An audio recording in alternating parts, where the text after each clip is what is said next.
is, well, do I give the money to the right channels? Do I reach my target groups? Are they better alternatives? Should I sort out some channels or shift my money elsewhere? How is the channel used by the target group, or can I improve the user experience? So here are some questions. Yet you can directly take and use this for this analysis. This is a very encompassing question, you see, because everything here is in it.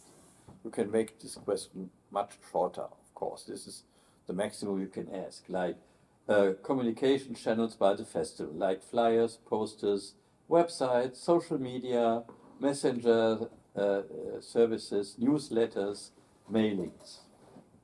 Then we have the tourism area. So for big festivals, this may be more important.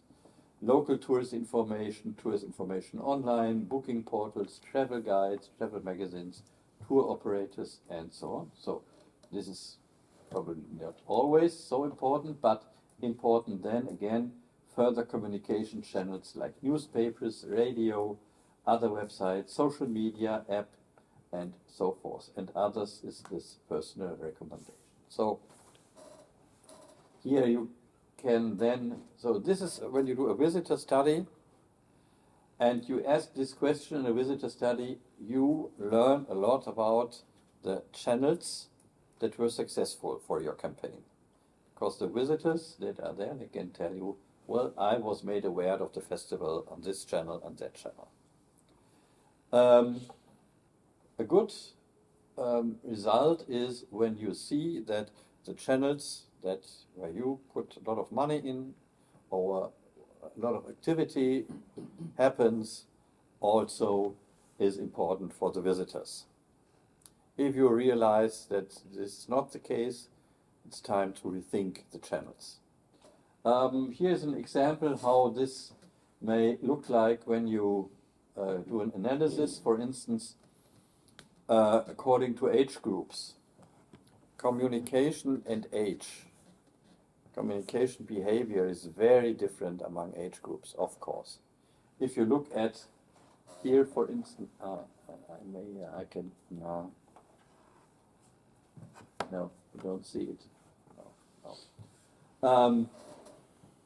Here, if you look at Tipps, Freunde und Bekannte, this is one of the only channels which are in all groups similar important, especially for the also for the younger ones. Almost 80% gain tips from friends and acquaintances. If you look at social media, for instance, 60 plus, almost unimportant, 17%. Here, 19 and 13%, and here the 50%. Social media. Question here was when you use which information sources do you use when you are looking for cultural events in Cologne? Word of mouth. Yeah, word of mouth. Yeah. So here you can clearly see for each, when you want to gain new visitors or young visitors, you can make a graphic like this, again for first time, regular visitors, and so on. And then you can here clearly see which channels are the most important ones when you want to address your younger targets.